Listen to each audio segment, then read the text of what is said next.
I went on a walk this morning and I realized that last night I had an autistic meltdown, and I don't think I've ever really recognized um it as an autistic meltdown, right? Like, this was my first time actually catching it and putting language to it.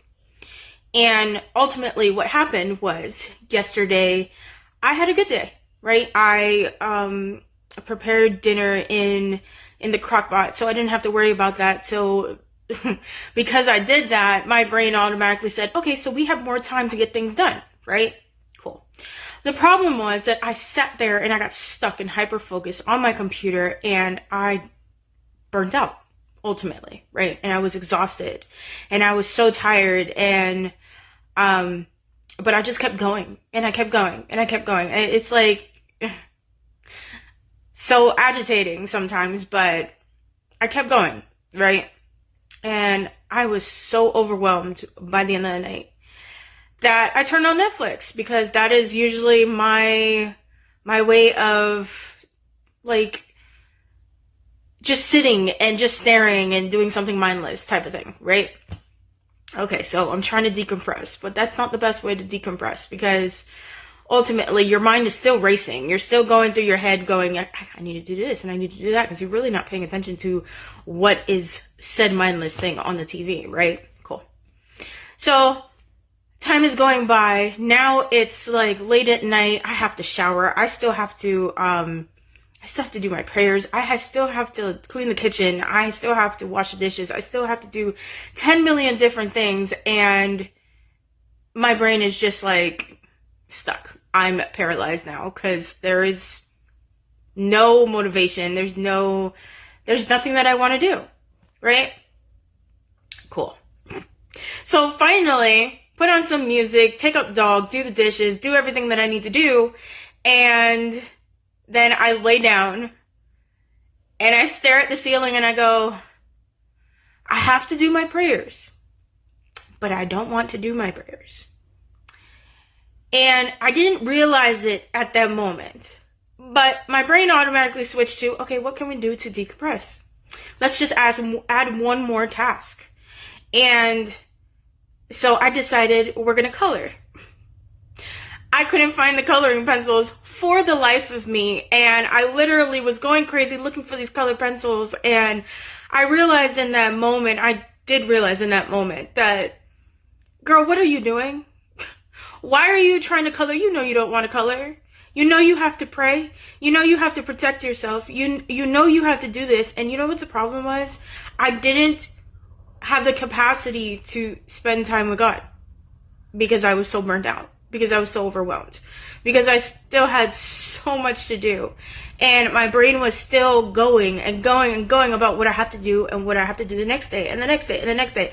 And I think that's the downfalls of ADHD that people don't talk about, and autism and ADHD that people don't talk about. It's like it plays a part in your spiritual life too.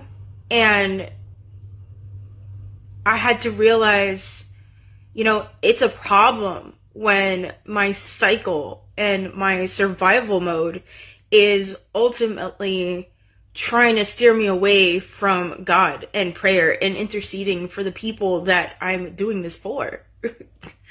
And I realized that. But then, I finally just decided, forget about the stupid coloring book. Forget about the colored pencils. And I just hit my knees. And I grabbed a pillow and I put on my headphones. And I literally laid my head down. And I started reading my prayers. But I realized today that I was reading those prayers on autopilot. And I know that there was a moment yesterday when I was on my knees and I said, God, I'm tired. And I don't want to do this anymore. Like, this is severely exhausting, and I don't know what's wrong with me. And I couldn't even pray and intercede for people yesterday. That's how bad it was. I literally was just on my knees with my headphones, and I didn't even cry. I was breathing. And I was just taking deep breaths, like, because that's all I could do. And I just felt like God said, it's okay. It's okay. And I feel like there's just so many people out there that go through this and nobody talks about it. Nobody actually like talks about the struggle and the pain and the grief that comes with survival mode, because survival mode is ultimately exhausting. And let's not talk about, the parents out there, because that's another thing. I'm a mom, so, I didn't factor in all of that. I didn't factor my son into all of that. And if I don't have the capacity for God, I also am not having the capacity for my son.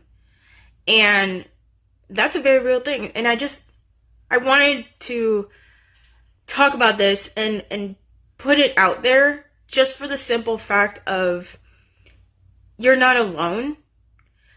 There are other people out there going through the same exact things, melting down for the same exact things, because the truth of the matter is we were taught survival.